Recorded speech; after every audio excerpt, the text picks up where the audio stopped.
I'm gonna be real with you. I want a Nomos club. I've wanted a club for years. They're simple, relatively affordable, good-looking quality, and I think very versatile. There are also a nice range of styles and sizes, and yet I still don't own one.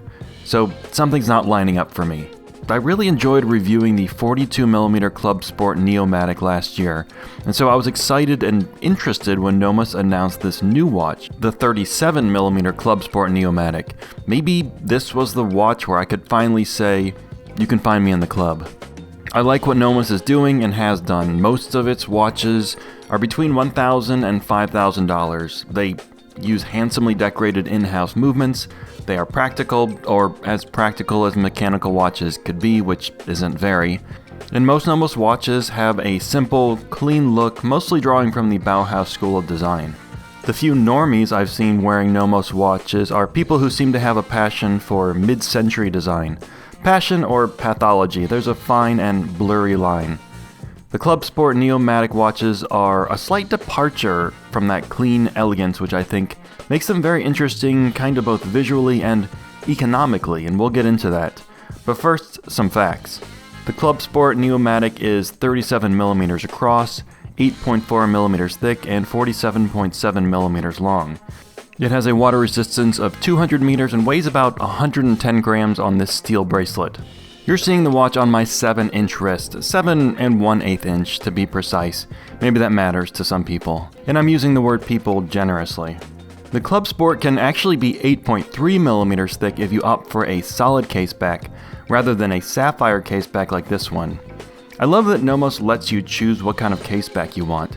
I always want to see the movement in a watch, even if it's not finished. To me, there's a beauty in pure mechanical functionality, right? Or I have to tell myself that every time I get in my Honda Element. With a solid caseback, the watch costs $3,150 on this bracelet, or $3,530 with the display back.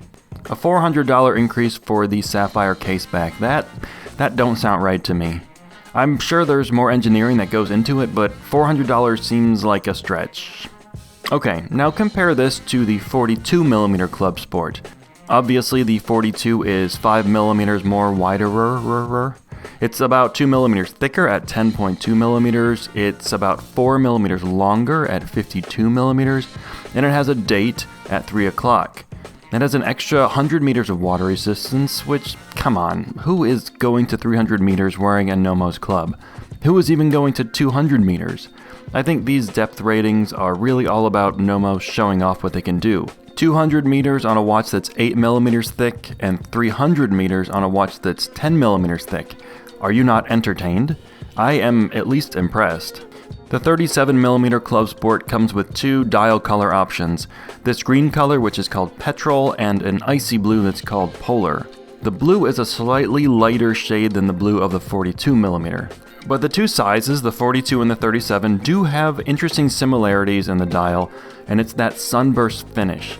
I call this out because this shiny dial is one of two things about these new Club Sport watches that seems like an interesting departure for Nomos. If you look through the Nomos catalog, you'll see a lot of white dials, really very light silver maybe, and a lot of colors.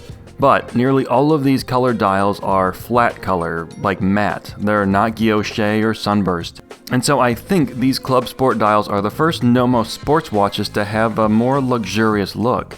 And then there's the bracelet. Nomos introduced bracelets a few years ago, but this Oyster-style sports bracelet showed up more recently, and to me, it's the first bracelet from Nomos that you might confuse with bracelets from a number of Swiss brands. Between the dial finish and the bracelet, this feels like Nomos is going after a bigger market. Like, for example, someone who might like the look of a Rolex Datejust. I'm not sure one person would be comparing these two watches as potential purchases, but I do think there are a lot of people who like the look of the Datejust and who just can't come up with the additional $6,000 for that Rolex. And about this bracelet, I like how it looks, I like how it feels, but I do have some issues with it.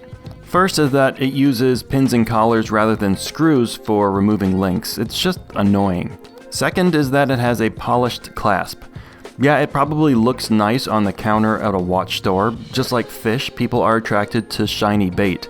But the clasp is so scratchable that it'll pick up microabrasions while still sitting in the watch box simply from any thoughts directed at it, actually proof of telekinesis. And similar goes for the polished center links of the bracelet. Pretty, but they won't stay that way for long. Sic transit gloria.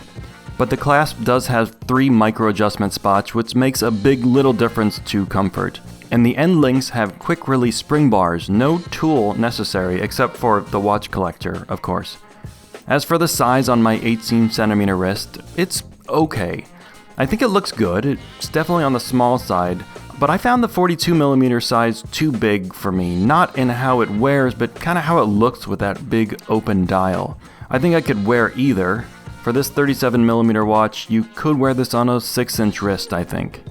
Still, the biggest factor is the lug length. At almost 48mm long, this watch is 4mm longer than my 36mm Explorer, even though the Nomos is only 1mm wider. But the length is designed ergonomically. The lugs really curve down and help hug the wrist, so a 48mm length on this watch might wear better than a 48mm length on many other watches. If I were to choose between these two sizes, honestly, I don't think I'd pick either for myself, which is exactly what I've done so far. There is a 39mm Club Campus Neomatik that I've never gotten to try on, but I hope to. Right now it only comes in one color configuration, and it's sold out. Inside the Club Sport is the in-house caliber DUW 3001. It has about 43 hours of power reserve, and unlike the movement in many club watches, it's an automatic, and it doesn't have a date complication. It's a nice looking engine with glasuta stripes, blued screws, and a full balance bridge. The 3001 uses the Nomos swing system escapement, and Nomos claims that the system is 94.2% efficient, which means only 5.8% of the movement's energy is lost to friction.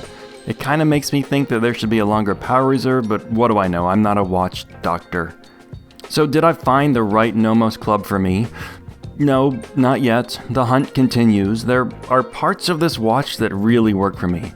The thinness, the water resistance, the date-free automatic movement, the loomed numerals, hell yes.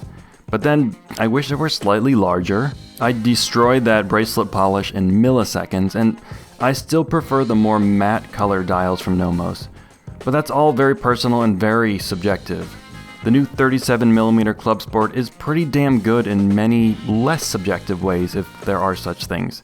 And I think Nomos is on the right track to get more people to where you can find them in the club.